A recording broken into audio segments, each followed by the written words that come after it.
A black female judge was denied entry to the courthouse by white officers, and what she did is shocking. The morning was heavy with the weight of storm clouds, grey and oppressive, hanging low over the sprawling city. The air felt electric, almost vibrating with tension. On the sidewalk, heels clicked rhythmically against the pavement as she moved steadily forward. Every step spoke of purpose, of battles fought and won. She was dressed immaculately in a crisp black robe, the badge of her station as a judge gleaming on her chest. Her head was held high, eyes forward, the very embodiment of dignity and resolve. But beneath the polished exterior, she was not immune to nerves. Today was no ordinary day. She had just been appointed to preside over a highly publicized trial that had already inflamed deep divides in the community. As she approached the massive stone facade of the courthouse, her mind was a whirl of case law, strategies and nerves she refused to let surface. And then it happened.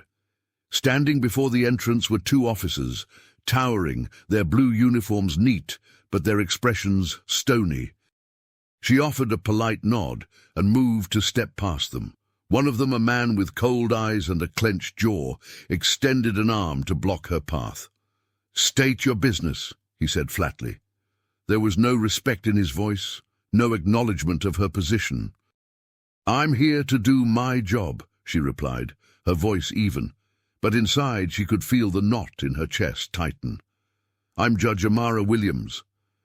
The second officer, younger but with a cruel smirk playing on his lips, scoffed.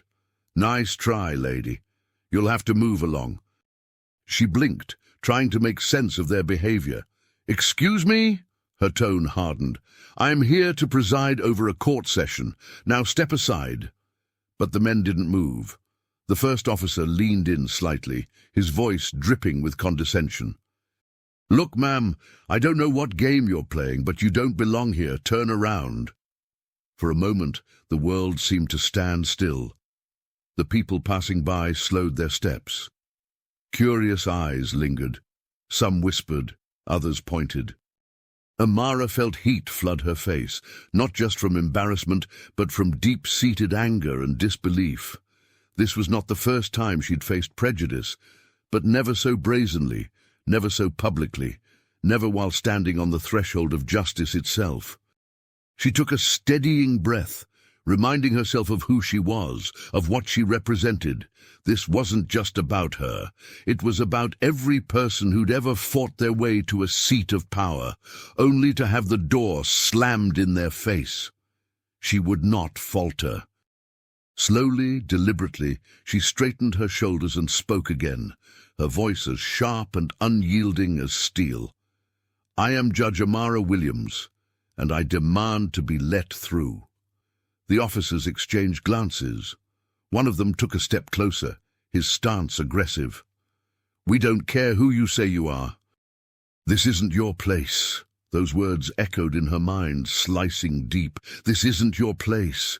She could almost hear the unspoken words, "because you're black, because you're a woman." But she refused to step back. This fight, unexpected and raw, was suddenly far bigger than her. It was about every door that had been slammed in the face of progress. Around them, the scene was thickening. Onlookers stopped, their faces a mix of surprise, concern, and, for some, resignation. Amara could feel the weight of expectation pressing down on her. How would she respond? Would she walk away quietly, or would she take a stand, right here on the courthouse steps? Amara Williams wasn't always the confident woman standing her ground in front of the courthouse. Her strength was forged through years of struggle, grit, and the relentless pursuit of a dream, in a world that often saw her as less than. Amara grew up in a small, run-down apartment on the west side of the city. The paint on the walls was chipped, and the pipes creaked with every turn of the faucet. Her mother, Eleanor, worked two jobs, one as a nurse's assistant at a clinic during the day, and another cleaning offices at night. It was Eleanor who taught Amara the value of hard work, integrity, and the importance of education. "Knowledge," she would say while tucking Amara into bed. is the one thing they can't take from you. As a child, Amara excelled in school despite the odds. She read every book she could get her hands on, often staying up late under the dim glow of a worn-out lamp. Teachers would praise her intelligence, but not everyone was kind. Some students, and even certain educators, saw her skin color first and doubted her potential. The whispers and the dismissive stares cut deeply, but each wound strengthened her resolve. She would prove them wrong. The first time Amara witnessed true injustice was at the age of 12. She and her mother were grocery shopping when they were suddenly accused of shoplifting. The store manager, without evidence or reason, called the police. Amara would never forget the humiliation of being searched in front of a crowd, her mother's tears, and the laughter of onlookers. They were eventually let go with an insincere apology, but the damage was done. From that day, Amara swore she would fight for a world where no one else would have to endure such treatment. Amara's journey to law school was fraught with challenges. Scholarships and part-time jobs kept her afloat, but she was constantly reminded that she was an outsider. "Affirmative action higher," some classmates would mutter under their breath. Professors sometimes overlooked her contributions in class discussions, yet she never let it break her. Instead, she became a fierce advocate for herself and others, excelling in debates, leading student organizations, and gaining respect through sheer determination. When she graduated with honors, Eleanor was there, beaming with pride despite her tired eyes. For Amara, it wasn't just a degree, it was a symbol of all the battles fought and won. Years later, after working tirelessly as a defense attorney and later as a prosecutor, Amara made history by becoming one of the youngest and few black female judges in her jurisdiction. Her appointment was a victory not just for herself, but for every marginalized person who dreamed of breaking through barriers. She was determined to bring justice, fairness, and equality to every case she touched. She knew that her presence in the courtroom was a statement. Progress was possible. Being a judge was more than a title for Amara. It was a responsibility. She carried the weight of her community's hopes and dreams with her. She knew that every decision she made, every verdict rendered, was scrutinized more harshly because of who she was. Yet she embraced this challenge. She believed in justice, even when the system itself seemed flawed. She believed in standing up, even when the ground beneath her felt unsteady. Standing before the courthouse that morning, confronted by those who would see her reduced to nothing, all of these memories and experiences rushed back like a flood. They reminded her of why she had chosen this path, why she couldn't afford to back down now. The stone steps leading up to the courthouse stretched out before Amara, each one feeling like an obstacle she had to conquer all over again. The two officers blocking her way hadn't moved. If anything, their expressions had grown more rigid, as if daring her to challenge their authority. This was no ordinary confrontation. This was a test, one that neither of them seemed willing to back down from. Amara held her ground, her pulse thundering in her ears. The older officer, the one with the cold, unyielding eyes, sneered. "This is the last time I'm going to tell you. Step away from this building." "Officer, I am Judge Amara Williams. You are currently obstructing my entry to a courthouse where I am scheduled to preside. This is not only disrespectful, it is illegal," she said, her voice cutting through the air like a blade. The younger officer shifted, the cruel smirk faltering for a split second, but his partner remained unmoved, his jaw tightening. "I don't care who you say you are," he spat. "I don't see any judge here." His words stung. The deliberate dismissal of her very identity and authority felt like a punch to the gut. The memories of past humiliations flashed before her eyes, moments when her credentials, her intelligence, even her humanity had been called into question simply because of the color of her skin. Amara took a step forward, closing the space between them. "If you refuse to recognize my authority," she said, her tone firm but controlled, "then I have no choice but to escalate this matter." By now, a small crowd had gathered. Passers-by, curious onlookers, and a few courthouse employees stood at a distance, murmuring among themselves. Some took out their phones, recording the unfolding scene. The atmosphere was thick with anticipation, the kind of tense energy that could turn explosive at any moment. A woman in the crowd, older and weathered, stepped forward slightly. "Let her through," she called out. "You know who she is." But her words fell on deaf ears. The officers ignored her, their focus locked on Amara. The weight of public scrutiny bore down on Amara. She could feel the expectations, the silent pleas from those watching. If she backed down now, it would send a message, not just to the officers, but to everyone witnessing this injustice. But if she pushed too hard, if things escalated out of control, it could cost her everything. For a brief moment, doubt crept in. Was this fight worth it? Would it be easier to retreat, to take another path? But then she remembered her mother's words, whispered late at night, "Never let them tell you that you don't belong." This wasn't just about her.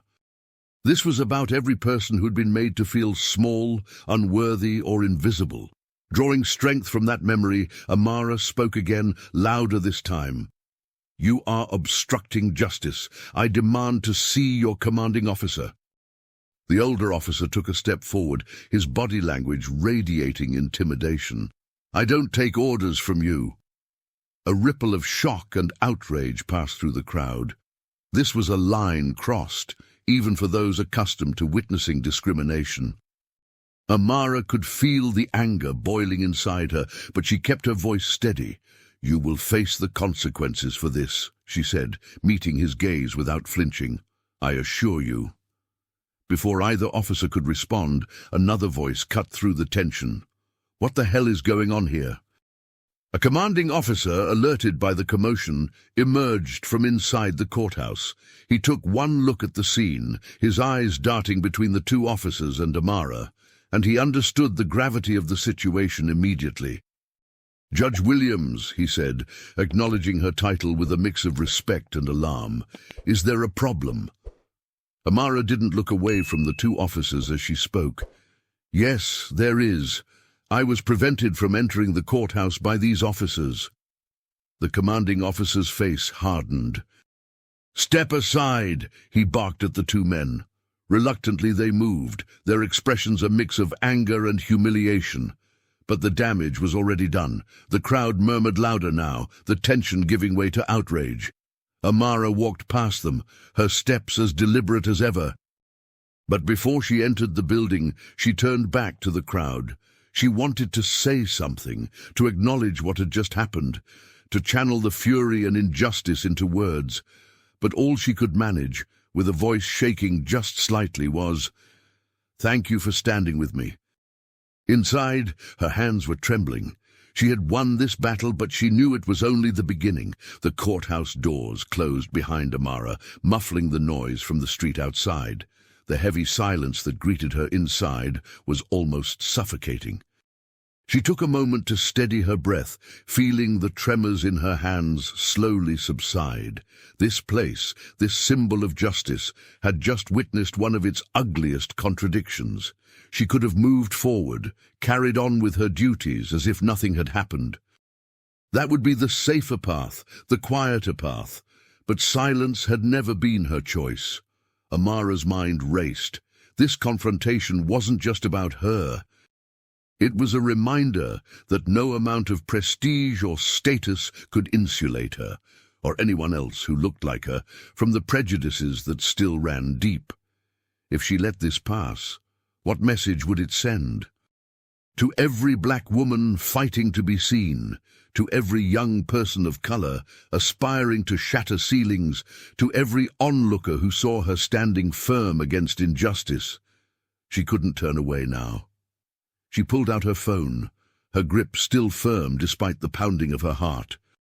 The courtroom staff, still staring with a mix of sympathy and disbelief, stepped aside as she moved purposefully toward a quiet corner. Within moments, her fingers began to move across the screen. She went live. Her face appeared on the screen, the background of the courthouse unmistakable behind her. Her voice was steady, her gaze unwavering. "Good morning," she began. "I am Judge Amara Williams, and today, as I approach the very courthouse where I'm sworn to uphold justice, I was met with a stark reminder of the prejudice that still pervades our society." Her words resonated with a raw honesty that cut through any attempt at indifference. She described, in clear and measured terms, what had transpired. The officers' refusal to acknowledge her authority, their demeaning words, the thinly veiled contempt. But she also spoke about what this moment symbolized, a larger systemic problem that could not be ignored. "I'm not here to seek sympathy," she said, pausing to let the weight of her words sink in. "I'm here to demand accountability. We cannot allow those who serve the law to be above it." In seconds, thousands of viewers joined the stream. Comments poured in, some expressing outrage, others offering support, and still others grappling with disbelief that such a scene had unfolded in a modern courthouse. Her words spread quickly across social media. Clips and sound bites made their way into news segments, blogs, and conversations around dinner tables. Amara ended the stream with a call to action. "This isn't just about me. It's about justice for everyone. I ask you to stand up, speak out, and demand that our institutions truly reflect the values they claim to uphold." She ended the live stream and exhaled shakily, the adrenaline beginning to fade.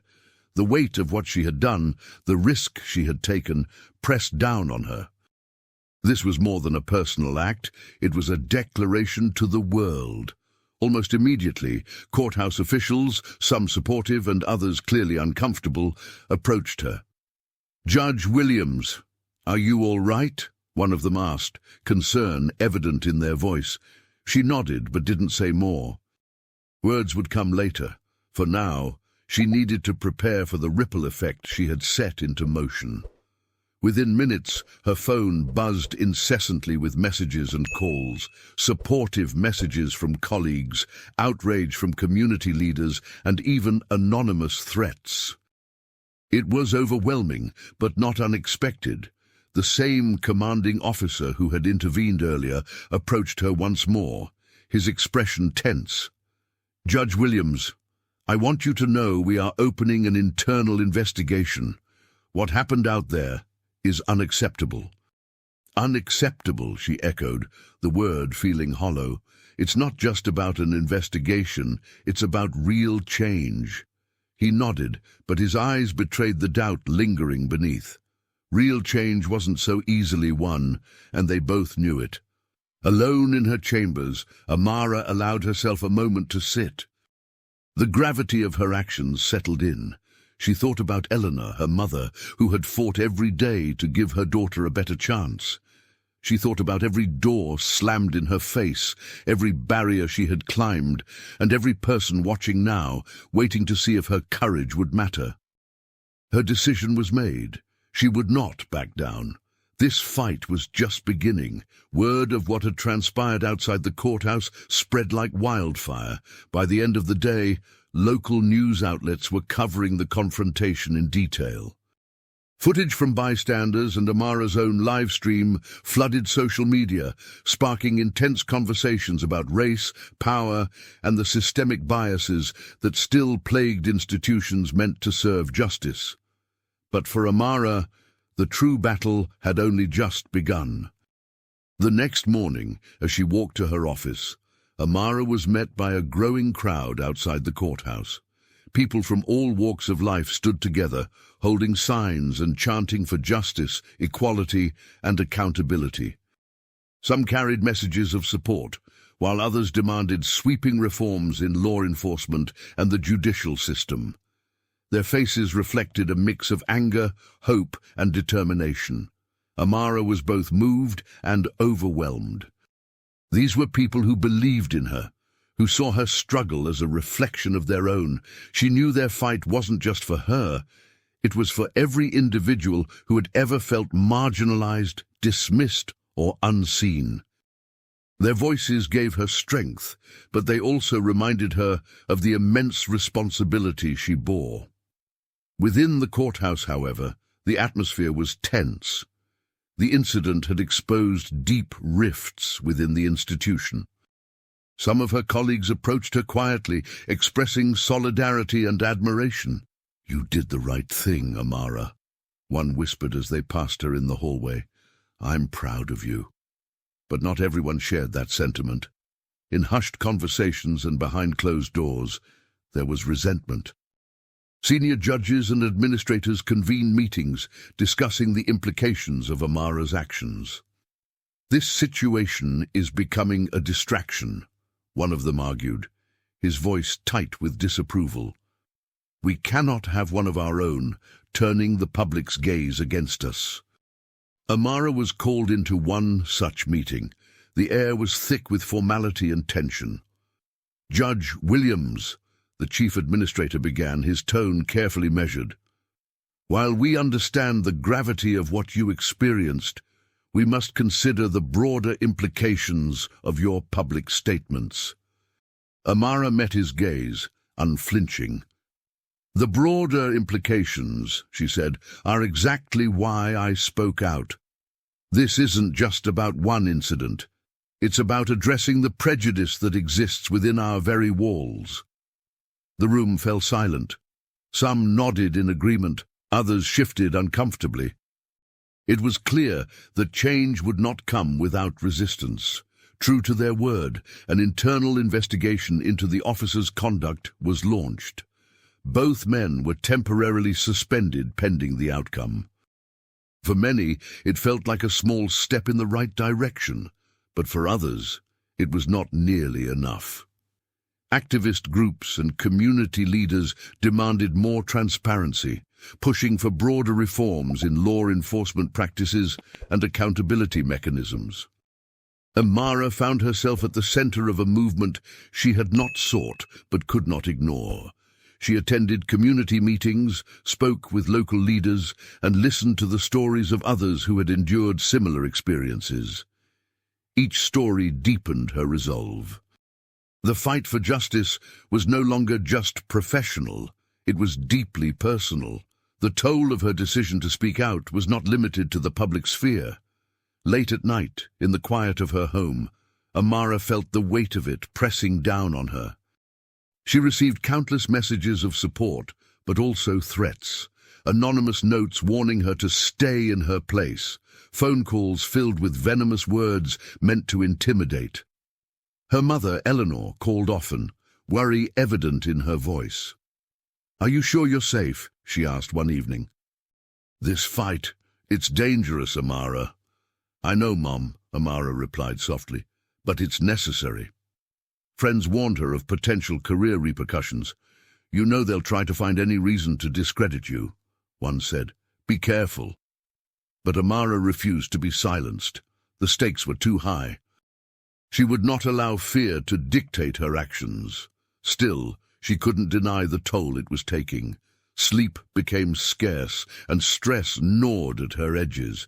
Yet every morning, when she saw the faces of those standing outside the courthouse, she knew why she continued. National media picked up the story, turning Amara into a symbol of resilience and resistance. She appeared on news panels and gave interviews, speaking not just about her own experience, but about the systemic change that was desperately needed. Each appearance was an opportunity to shine a light on the realities that many preferred to ignore. But with increased visibility came more scrutiny. Every aspect of her life, every past case she'd presided over, was dissected and analyzed. Her critics searched for any misstep, any flaw to undermine her credibility. Through it all, she held her head high, determined to keep the focus on the larger fight. Amara's courage inspired others. Across the city, and even the country, people began sharing their own stories of discrimination and bias within the justice system. Grassroots movements gained momentum, pushing for legislative reforms and policy changes. The battle was far from over, but for the first time in a long while, it felt as though progress was possible. Amara stood at the forefront, knowing that the journey ahead would be long and grueling. But she also knew she wasn't alone. The voices of those who believed in change, who refused to accept the status quo, surrounded her like a protective shield. This fight was no longer just hers. It belonged to everyone who dared to dream of a more just and equal world. Amara sat alone in her chambers, the heavy oak door closed behind her, shutting out the noise of the courthouse. For the first time in days, she allowed herself to breathe. The past week had been a whirlwind: public confrontations, media interviews, private meetings. But here, in the stillness of her office, there was no one to perform for, no one to convince. It was just her and the silence. She leaned back in her chair and closed her eyes, exhaustion seeping into every fiber of her being. The weight of what she had taken on was immense, and it pressed down on her shoulders like a leaden cloak. The outpouring of support had been overwhelming, but so had the backlash. The threats, the scrutiny, the endless cycle of public appearances. It all took its toll. She missed the days when her work was quiet, when justice was a matter of deliberation and legal precedent, not a fight for her own legitimacy. The faces of the two officers who had tried to bar her entry flashed in her mind. Their words, their sneers, their open contempt. It was a reminder that no matter how high she climbed, there would always be those who tried to pull her down. The experience had reopened old wounds, ones she had thought long healed, but it had also reignited a fire within her. Amara rose from her chair and walked to the window, looking out over the city she had sworn to serve. This fight wasn't about her pride or her status. It was about the countless people who looked at her and saw themselves, people who needed to know that their struggles, their pain, and their aspirations mattered.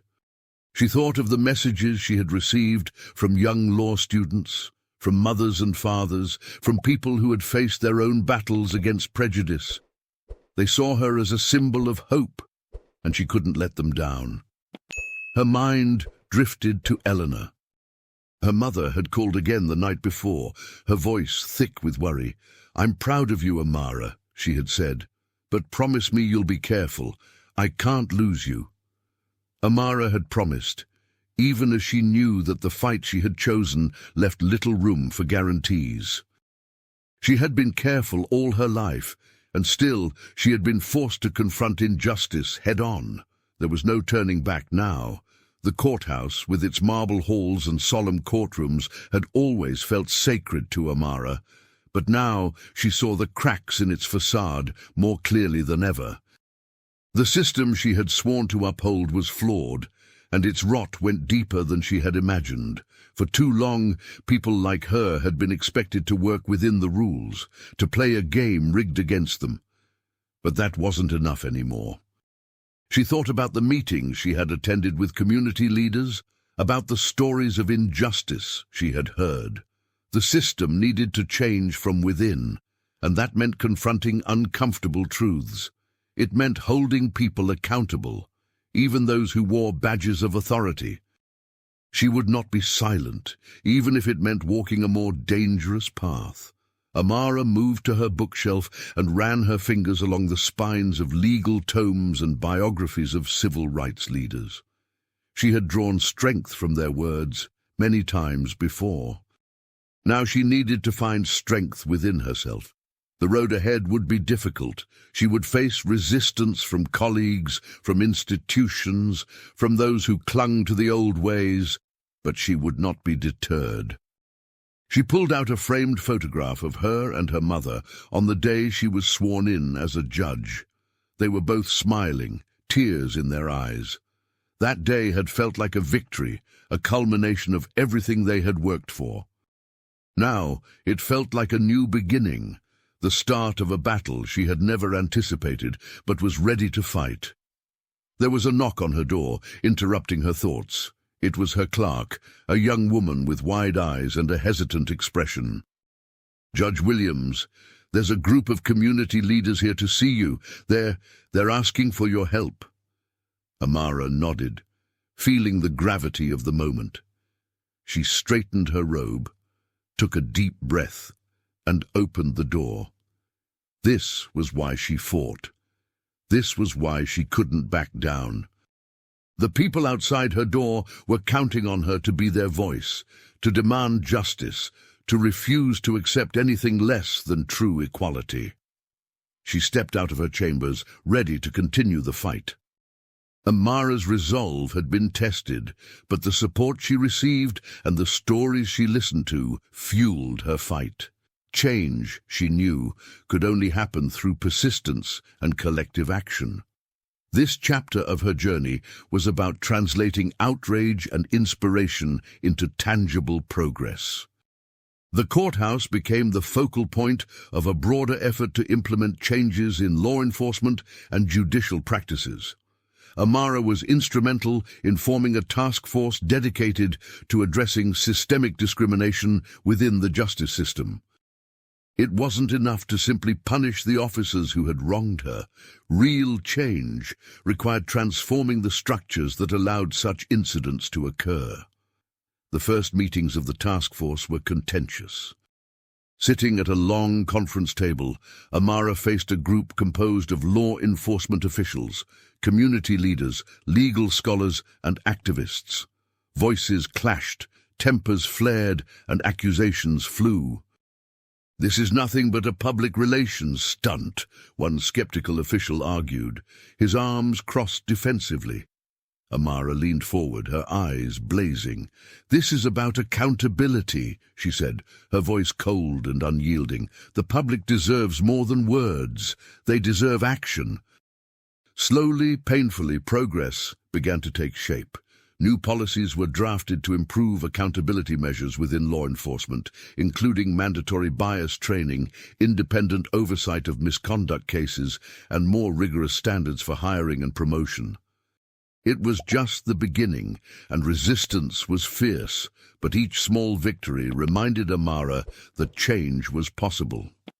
Meanwhile, Amara's story continued to inspire people far beyond her city. She was invited to speak at conferences, community gatherings, and universities. Each appearance was an opportunity to connect, to empower others to stand up against injustice. At one event, a young woman approached her, tears in her eyes. "You gave me hope," she whispered. "I'm going to law school because of you." Those moments sustained Amara through the darkest days. They reminded her that her struggle was not in vain, that the ripple effects of her courage were reaching people she might never meet. She spoke candidly about her experiences, urging institutions to confront their biases and challenging individuals to reflect on their own roles in perpetuating inequality. But every step forward came with risks. Anonymous threats grew more frequent and more sinister. One evening, as Amara walked to her car, she found a crude, hateful note taped to her windshield.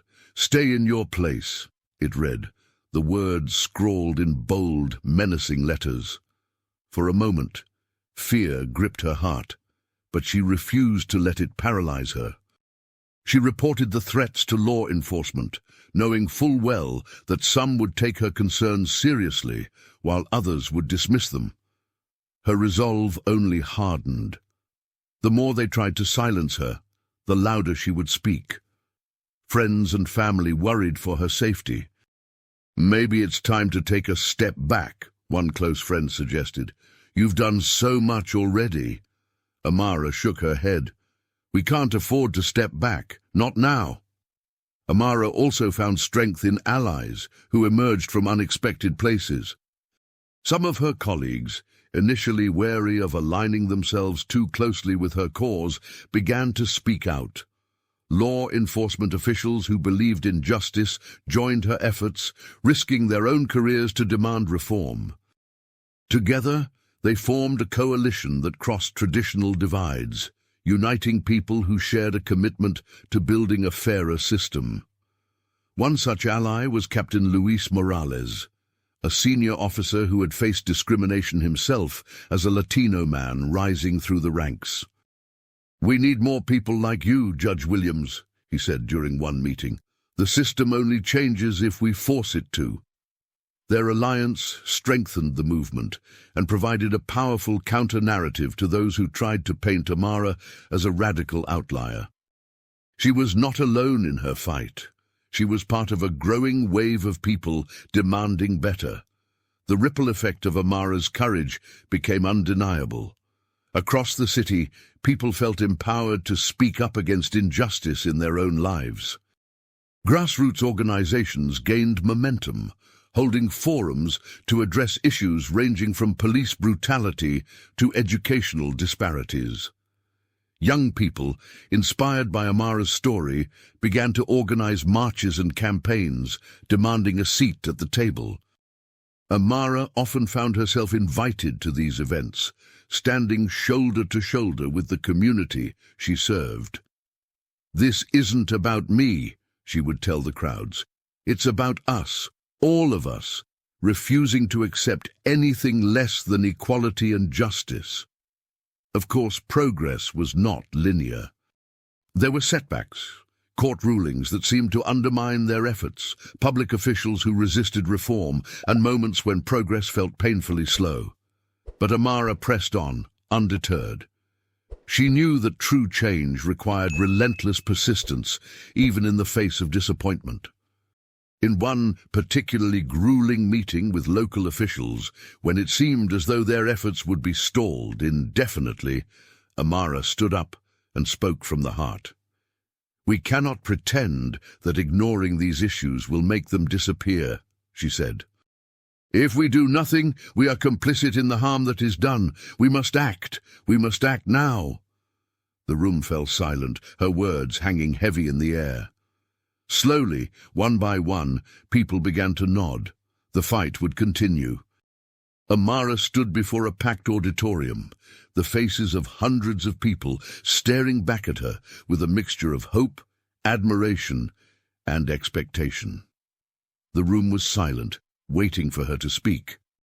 She took a moment to absorb the weight of it all, the struggles, the victories, the moments of doubt and fear. This was not just her journey, it was a collective fight for justice and equality. She adjusted the microphone and began. "Thank you for being here," she said, her voice clear and unwavering. "Thank you for believing in justice, in equality, and in the power of standing together." She paused, scanning the room. "When I first chose to speak out, I didn't know what would happen. I didn't know if my words would fall on deaf ears or if they would inspire others to act. I only knew that staying silent was not an option." Amara spoke about the confrontation that had sparked the movement and the ripple effect it created. She recounted the challenges and threats, the moments of doubt, and the unwavering support she had received. "This fight is not about one person," she emphasized. "It's about each and every one of us, refusing to accept a world where some are treated as less than." Her thoughts turned inward as she reflected on how far she had come.